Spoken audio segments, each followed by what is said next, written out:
구약성경 349쪽 여호수아 20장 7절로 21장 3절까지 말씀 제가 받들어 읽겠습니다. 이에 그들이 납달리의 산지 갈릴리 게데스와 에브라임 산지의 세겜과 유다 산지의 기럇 아르바 곧 헤브론과 여리고 동쪽 요단 저쪽 루벤 지파 중에서 평지 광야의 베셀과 갓 지파 중에서 길랏 라못과 므낫세 지파 중에서 바산 골란을 구별하였으니 이는 곧 이스라엘 모든 자손과 그들 중에 거류하는 거류민을 위하여 선정된 성읍들로서 누구든지 부지 중에 살인한 자가 그리로 도망하여 그가 회중 앞에 설 때까지 피해 보복자의 손에 죽지 아니하게 하기 위함이라. 그때에 레위 사람의 족장들이 제사장 엘르아살과 눈의 아들 여호수아와 이스라엘 자손의 지파 족장들에게 나와 가나안 땅 실로에서 그들에게 말하여 이르되 여호와께서 모세에게 명령하사 우리가 거주할 성읍들과 우리 가축을 위해 그 목초지들을 우리에게 주라 하셨나이다 하매 이스라엘 자손이 여호와의 명령을 따라 자기의 기업에서 이 성읍들과 그 목초지들을 레위 사람에게 주니라. 아멘. 모압 평지에서 모세는 루벤과 갓 그리고 므낫세 반지파에게 요단 동쪽 땅을 분배하였습니다. 그리고 길갈 진영에서 유다 지파와 요셉 지파가 요단 서쪽 땅을 분배받았습니다. 그리고 나머지 7지파는 실로 진영에서 땅 분배를 받음으로 모든 지파의 땅 나누기가 갖춰졌어요. 그리고 각 지파는 그 분배받은 땅을 다시 이제 종족과 가문별로 나누기 위해서 자체적으로 지대를 뽑았어요. 그렇다면 여러분, 에브라임 지파인 여호수아는 땅을 받기 위해서 제비를 뽑았을까요? 여호수아가 에브라임 지파인데 이 여호수아도 에브라임 지파가 각 종족과 각 가문을 따라 제비를 뽑을 때 함께 뽑아서 땅을 받았을까요? 여호수아 19장 50절 한번 보세요. 여호수아 19장 50절 말씀 보시면 곧 여호와의 명령대로 여호수아가 요구한 성읍 에브라임 산지에 딥낫세라를 주매 여호수아가 그 성읍을 건설하고 거기에 거주하였더라. 하나님께서는요 이스라엘의 지도자였던 여호수아에게는 특권을 주셨어요. 어떤 특권을 주셨느냐? 백성들은 다 제비를 뽑아서 땅을 받았지만 여호수아는 자신이 원하는 땅을 요구하는 땅을 받도록 하셨어요. 여호수아가 실로를 원하면 실로를 가질 수 있었고 여호수아가 세겜을 원하면 세겜을 가질 수 있었어요. 근데 여호수아는 자신의 특권을 남용하지 않았어요. 요구를 하기는 하였지만 전혀 알려지지 않은 성읍인 딥낫세라를 요구했어요. 이 딥낫세라는 말이 성읍이지 다 무너지고 황폐해진 곳이에요. 그래서 여호수아가 그 무너진 성읍을 다시 재건하고 거기에 거주한 거란 말이에요. 이제 백성들도 각자 제비를 뽑아서 얻은 자신의 땅으로 돌아가서 집을 짓고 살면 돼요. 그런데 하나님께서 여호수아에게 도피성을 정하라는 명령을 내리시는 거예요. 거기에 여호수아 20장 1절 2절 말씀 보시면 여호와께서 여호수아에게 말씀하여 이르시되 이스라엘 자손에게 말하여 이르기를 내가 모세를 통하여 너희에게 말한 도피성들을 너희를 위해 정하여. 도피성은 이미 모세가 모압 평지에서 지정을 했어요. 신명기 4장 41절부터 43절 말씀 보시면 그때의 모세가 요단 이쪽 해 돋는 쪽에서 동쪽이죠. 세 성읍을 구별하였으니 이는 과거에 원한이 없이 부지 중에 살인한 자가 그곳으로 도피하게 하기 위함이며 그중 한 성읍으로 도피한 자가 그의 생명을 보존하게 하기 위함이다. 하나는 광야 평원에 있는 베셀이라 루벤 지파를 위한 것이요 하나는 길랏 라못이라 갓 지파를 위한 것이요 하나는 바산 골란이라 므낫세 지파를 위한 것이었더라. 그러니까 모세가 요단 동쪽에서 남쪽에 그 르우벤 지파의 땅 중에서 베셀, 그리고 중부의 이 가치파 땅에서 길르앗 라모, 그리고 북부의 므낫세 지파 땅 중에서 가산 골란, 이렇게 세 성읍을 도피성으로 이미 정했어요. 그런데 지금 하나님께서는 요단강 동쪽이 아닌 요단강 서쪽에서 도피성을 정하라고 지금 말씀하신 거예요. 하나님께서는 도피성의 목적을 다시 반복해서 들려주시죠. 3절 말씀 보시면 부지 중에 실수로 사람을 죽인 자를 그리로 도망하게 하라. 이는 너희를 위해 피의 보복자를 피할 곳입니다. 원한이 없이 고의가 아니라 실수로 사람을 죽인 사람들이 피신할 수 있는 곳이 바로 도피성이라는 거예요. 원래 하나님께서는 고의와 실수를 구별하지는 않으셨어요. 원래 피를 흘린 자는 그 사람도 피를 흘려야 한다는 것이 대홍수 이후에 새로운 인류에게 주신 지침이었어요. 창세기 9장 6절 말씀 보시면 다른 사람의 피를 흘리면 그 사람의 피도 흘릴 것이니 이는 하나님이 자기 형상대로 사람을 지으셨음이니라. 그러니까 실수로 사람을 죽인 살인자도 피의 보복을 당해서 죽임을 당해야 됐었어요. 피해자 가문의 한 사람인 피의 보복자가 이 가해자를 죽이도록 하는 것이 당시의 문화와 관습이었습니다. 이런 문화와 관습은 대홍수 이후에 하나님께서 정하신 원칙, 다른 사람의 피를 흘리면 그 사람의 피도 흘릴 것이고, 이 원칙에 따른 것이었어요. 그래서 이 피의 보복 관습을 하나님께서는 학습이나 부습으로 여겨서 타파하도록 하신 것이 아니에요. 그렇지만 이제부터는 고의로 사람을 죽인 자와 실수로 사람을 죽인 자를 좀 구별하겠다는 거예요. 어떻게 구별하느냐? 실수로 사람을 죽인 자가 정당한 재판을 받고 살 수 있도록, 피해 보복자로부터 살 수 있도록 도피성을 정하셔가지고 살 길을 마련하실 거예요. 그래서 이 실수로 사람을 죽인 사람은 피해 보복자를 피해가지고 도피성으로 피신할 수가 있어요. 그러려면 도피성이 어디 길도 제대로 없는 오지 찾아가기 힘든 그런 곳에 있으면 안 되겠죠. 그러니까 도피성은 길이 아주 잘 닦여져 있고, 그리고 잘 알려지고 아주 큰 성읍, 그런 성읍이어야 되는 거예요. 그렇게 해서 이 이스라엘 백성들이 지정한 도피성으로 이 요단 서쪽에서 지정한 성읍이 7절에 나오는데, 7절 말씀 보시면 이에 그들이 납달리의 산지 갈릴리 게데스와 에브라임 산지의 세겜과 유다 산지의 기럇 아르바 곧 헤브론, 요단 동쪽에 또 세 성읍, 남부, 중부, 북부에 한 성읍씩 있었던 것처럼 요단 서쪽도 남부, 중부, 북부, 중부, 남부 이렇게 하나씩 지정했는데, 북부에 그 잘 알려진 성읍이 바로 뭐냐면 게데스예요. 이 게데스라는 성읍이 여러 지역에 게데스라는 성읍이 있어요. 그래서 그 성읍을 특별히 갈릴리 게데스. 이건 납달리 지파가 받은 땅 중에 납달리 지파의 그 영토 중에 있는 그 성이에요. 아주 유명한 큰 성. 그리고 에브라임 산지, 중부에는 에브라임 지파가 받은 세겜성, 그리고 남부에는 유다 지파가 받은 헤브론, 특별히 그 갈렙이 받았던 헤브론, 요 세 성읍을 도피성으로 지정했어요. 그리고 요 세 성읍과 이 요단 동쪽에서 그 모세가 지정한 세 성읍, 이 6개의 성읍이 이제 이스라엘 전체의 도피성으로 지정이 됐는데, 도피성으로 지정된 결과 이 성읍들은 레위 지파에게 넘어갔어요. 민수기 35장 6절로 7절 말씀 보시면 너희가 레위인에게 줄 성읍은 살인자들이 피하게 할 도피성으로 6성읍이요 그 외에 42성읍이라. 너희가 레위인에게 모두 48성읍을 주고 그 초장도 함께 주되.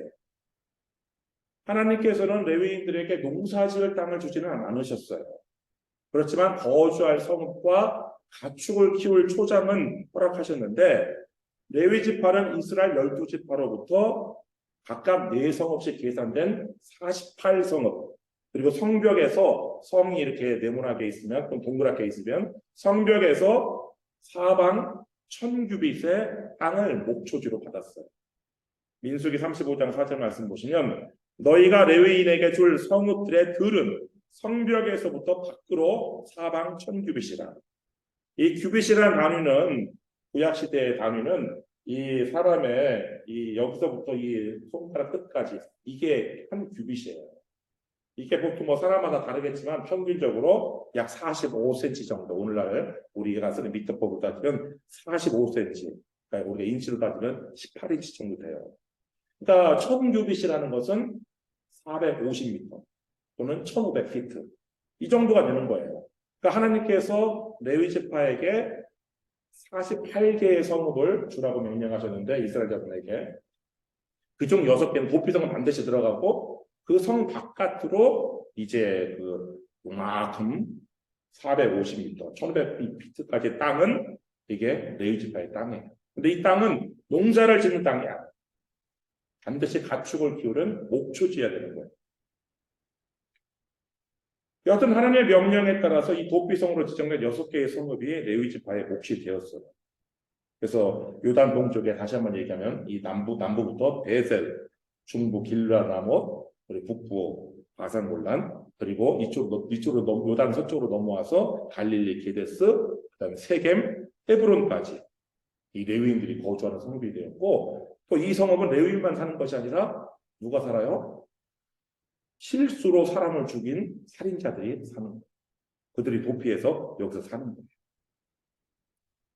고의로 사람을 죽이고 도피한 살인자는 이 도피성에서 들어올 수 없어요. 거기에 4절 말씀 보시면 여호수아 20장 4절 말씀 보시면 이 성읍들 중에 하나에 도피하는 자는 그 성읍에 들어가는 문 어귀에 서서 그 성읍의 장로들의 귀에 자기의 사건을 말할 것이요 그들은 그를 성읍에 받아들여 한 곳을 주어 자기들 중에 거주하게 하고. 그러니까 실수로 사람을 죽인 자가 도피성에 도착했을 때 무조건 다 받아들이는 것이 아니라 이 레위 지파의 어르신들이 그러니까 장로라고 표현한 어르신들이 이 사람의 사건을 들어봐요. 그래서 이 사람이 정말 실수로 사람을 죽였구나 하면 문을 열어줘요. 성문을 열어주고 그 사람이 거주할 곳도 마련을 해줘요. 살 집도 다 마련을 해줘야 되는 거예요. 그것이 이 레위 지파의 의무예요. 도피성에 사는 레위 지파의 의무. 그리고 만약에 피해 보복자가 쫓아왔어. 그러면서 이 피해 보복자가 그 살인자를 내놓으라고 이렇게 얘기를 해도 실수로 사람을 죽인 경우에는 내어주지 않았어요. 5절 말씀 보시면 피해 보복자가 그의 뒤를 따라온다 할지라도 그들은 그 살인자를 그의 손에 내주지 말지니 이는 본래 미워함이 없이 고지 중에 그의 이웃을 죽였습니다. 이렇게 해서 근데 만약에 사건을 들어봤는데 이 사람 말이 신빙성이 좀 떨어져요. 실수로 사람을 죽인 것 같지 않아요. 그렇게 판단되면 받아들이지 않는 거예요. 여하튼 이렇게 받아줘서 도피성에 들어온 살인자는 도피성 밖으로 나가서는 안 돼요. 피해 보복자는 도피성 안까지 들어와서 살인자를 죽일 수는 없지만 도피성 밖으로 나온 살인자는 죽일 수 있었어요. 민수기 35장 26절 27절 말씀 보시면 그러나 살인자가 어느 때든지 그 피하였던 도피성 지경 밖에 나가면 피를 보복하는 자가 도피성 지경 밖에서 그 살인자를 만나 죽일지라도 피 흘린 죄가 없나니.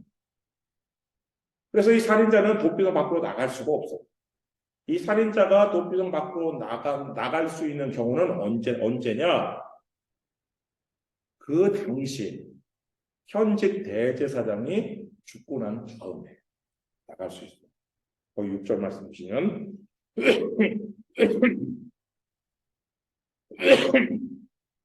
이면희 회장님 한번 6절 말씀 좀 읽어주시겠어요? 여호수아 20장 6절. 예.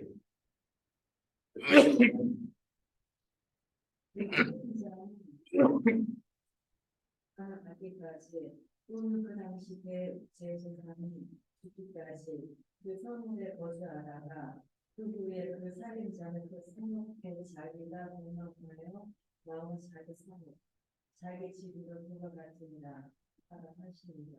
예. 도피성으로 피한 실수로 사람을 죽인 살인죄라 하더라도요, 재판은 받아야 돼요. 재판은 회중 앞에서 받는데, 근데 만약 재판 과정에서 고의로 살인한 정황이 드러나면 이 살인자는 사형에 처해져요. 민수기 35장 30절. 사람을 죽인 모든 자, 곧 살인한 자는 증인들의 말을 따라서 죽일 것이나 한 증인의 증거만 따라서 죽이지 말 것이요. 그러니까 재판을 할 때 증인이 나타났어요. 이 사람이 고의로 사람을 죽였다는 증인이 나타나는데 증인이 한 사람이면 소용이 없어요. 근데 증인이 두 사람 이상의 증인이 증언을 했으면 이 사람은 처음에 도피성에서 그 레위 지파의 어른들한테 말한 것이 거짓말이다. 그래서 이 사람은 이제 고의로 살인한 것으로 판결이 나면 사형에 처해지는 것이고, 그 재판 과정에서도 역시 이 사람은 정말 실수로 어떤 원한이 없이 살인했다, 이렇게 인정되면 다시 도피성으로 보내지는 거예요. 오늘 그 6절 말씀은 조금 그 또는이라는 단어 때문에 좀 혼동하게끔 이렇게 되어 있는데, 재판을 받은 다음에 다시 도피성으로 보내져요. 그러다가 현직 대제사장이 죽을 때까지 도피성 안에 머물다가 대제사장이 죽으면 이제 자기의 고향으로, 자기 가족들의 품으로 돌아갈 수가 있는 것이었어요. 그래서 우스갯소리로 당시 도피성에 사는 살인자들은 달마다 어떤 기도를 했냐면, 대제사장 엘르아살이 빨리 죽게 달라고 그렇게 기도했다는 말이 있어요. 한편 이제 레위 사람의 족장들이 이 땅 나누는 일을 담당했던 이 대제사장 엘르아살과 또 지도자 여호수아와 이스라엘 각 지파의 족장들에게 면담을 요구했어요. 거기 21장 1절 말씀 보시면, 그때의 레위 사람의 족장들이 제사장 엘르아살과 눈의 아들 여호수아와 이스라엘 자손의 지파 족장들에게 나와. 그 이유는 지금 레위 지파에게 도피성 6개는 주어졌지만 나머지 42개 성읍이 주어지지 않았기 때문이에요. 그래서 이 레위 사람의 족장들이 2절과 같이 말을 해요. 가나안 땅 실로에서, 지금 실로가 성막이 있는 곳이잖아요. 그들에게 말하여 이르되 여호와께서 모세에게 명령하사 우리가 거주할 성읍들과 우리 가축을 위해 그 목초지들을 우리에게 주라 하셨나이다 하매. 여러분, 레위 사람들이 자신들의 몫을 주장하는 것이 이상한 일이에요? 잘못된 일이에요? 정당한 몫을 달라고 말하는 것은 결코 잘못이 아니에요. 물론 레위 지파가 말하기 전에 이 이스라엘 12지파가 적극적으로 먼저 레위 지파가 살 성읍 6개는 도피성으로 이미 지정됐으니까 주어졌고 42개 성읍을 먼저 주었다면 보기 좋았겠죠. 그런데 이 이스라엘 12지파는 도피성은 하나님께서 명령하셔서, 다시 구체적으로 명령하셔서 줬지만 또 다른 하나님의 명령인 42개 성읍을 주는 일에 소극적이었단 말이에요. 그래서 이 레위 사람의 족장들이 자신들의 정당한 몫을 달라고 지금 요구하는 것이란 말이죠. 그래서 이스라엘 12지파는 이 레위 지파에게 자신들의 받은 성읍 중에서 42개 성읍과 목초지들을 내주었어요. 3절 말씀 보시면, 이스라엘 자손이 여호와의 명령을 따라 자기의 기업에서 이 성읍들과 그 목초지들을 레위 사람에게 주니라. 그래서 여호수아 21장에는 그 레위 지파가 받은 성읍들이 쭉 나와 있어요. 대부분의 지파는요, 4개의 성읍을 레위 지파에게 주었어요. 땅이 좁다고 불평하였던 에브라임 지파도 4개의 성읍을 내놓았습니다. 거기 20절부터 22절 말씀 보시면, 레위 사람인 그앗 자손 중에 남은 자들의 가족들 곧 그앗 자손에게는 제비 뽑아 에브라임 지파 중에서 그 성읍들을 주었으니 곧 살인자의 도피성 에브라임 산지 세겜과 그 목초지요. 또 게셀과 그 목초지와 깁사임과 그 목초지와 베트론과 그 목초지인이 네 성읍이요. 그러니까 땅이 좁다고 땅을 더 달라고 요구했던 에브라임 지파도 네 개의 성읍을 내놓았어요. 근데 이스라엘 12지파 중에서 두 지파, 시므온 지파와 납달리 지파는 네 개의 성읍을 내놓지 않았어요. 시므온 지파는요, 자신의 단독적인 이름으로 또 준 것도 아니고 유다 지파에 얹혀서 9개의 성읍을 레위인들의 몫으로 주었는데요. 거기 13절부터 16절까지 한번 보세요. 9절부터 먼저 볼까요? 9절. 유다 자손의 지파와 시므온 자손의 지파 중에서는 이 아래에 기명한 성읍들을 주었는데, 다른 지파들은 다 그냥 다른 지파 각자 자신들의 이름이 있었어요. 근데 이 시므온 자손은 유다 뒤에 살짝 붙어요. 그러면서 준 것이 13절부터 16절까지예요. 제사장 아론의 자손에게 준 것은 살인자의 도피성 헤브론과 그 목초지요. 또 림나와 그 목초지요. 얏딜과 그 목초지요. 에스드모와 그 목초지요. 홀름과 그 목초지요. 드빌과 그 목초지와 아인과 그 목초지와 육다와 그 목초지와 베세메스와 그 목초지이니 이 두 지파에서 9성읍을 냈고, 근데 이 9성읍 중에서 시므온 지파가 내놓은 떼어준 성읍은 어떤 성읍이냐? 거기 16절에 나오는 아인, 요 한 개의 성읍만 내놓았어요. 그리고 나머지 유다 지파가 나머지 8개 지파를 내놓은 거예요. 물론 하나님께서 레위 지파에게 48개 성읍을 주라고 명령하실 때 이런 말씀을 덧붙이시긴 하셨어요. 민수기 35장 8절 말씀 보시면 너희가 이스라엘 자손의 소유에서 레위인에게 너희가 성읍을 줄 때에 많이 받은 자에게서는 많이 떼어서 주고 적게 받은 자에게서는 적게 떼어 줄 것이라. 각기 받은 기업을 따라서 그 성읍들을 레위인에게 줄지니라. 그래서 이 유다 자손은요, 몇 개 성읍을 받았냐면 94개 성읍을 받았어요. 그리고 시므온 지파는 18개 성읍을 받았어요. 그러니까 94개 성읍을 받은 유다 지파가 8개 성읍을 떼어주고 18개 성읍을 받은 시므온 지파가 하나의 성읍만 떼어준 것이죠. 어떻게 보면 뭐 공평할 수 있어요. 그런데 전체적으로 보면 이 시므온 지파가 아주 인색하게 되는 것은 사실이에요.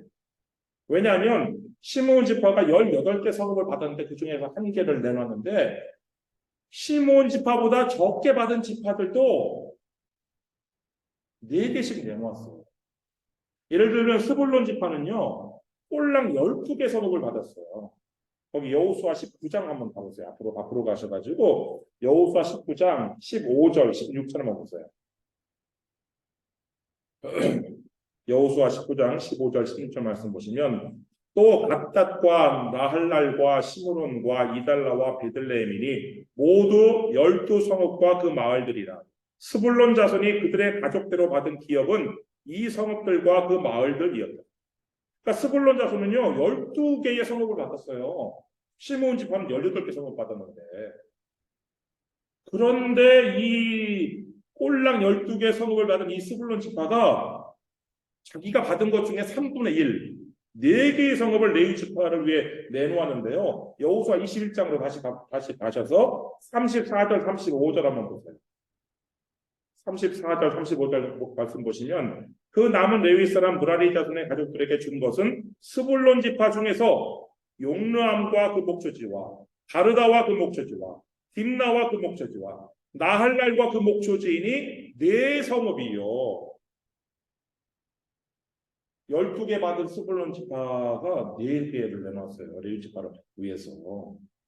또 이사갈 지파도 시므온 지파보다 적은 16개를 받았지만 4개의 성읍을 떼어주었어요. 레위 지파에게. 그런데 이 시므온 지파는 아주 인색하게 내놓은 것이죠. 또 납달리 지파. 이 납달리 지파는 3개의 성읍을 내놓았거든요. 거기 32절 말씀 보세요. 납달리 지파 중에서는 살인자의 도피성 갈릴리 게데스와 그 목초지를 주었고 또 함못골과 그 목초지와 가르단과 그 목초지를 주었으니 세 성읍이다. 근데 이 함못골, 가르단 이 두 성읍은요 납달리 지파가 받은 성읍의 명단 중에 없는 성읍이에요. 납달리 지파가 19개 성읍을 받았거든요. 그 명단이 그 앞에 여호수아 19장 35절부터 38절에 나와 있어요. 여호수아 19장 35절 38절 잠깐 가서 보시면 그 견고한 성읍들은 시딤과 세류와 함맛과 락갓과 긴네렛과 아다마와 라마와 하솔과 게데스와 에드레이와 엔하솔과 이론과 믹달과 호렌과 벳아낙과 벳세메스니 모두 19성읍과 그 마을들이다. 납달리 자손의 지파가 그 가족대로 받은 기업은 이 성읍들과 그 마을들이었더라.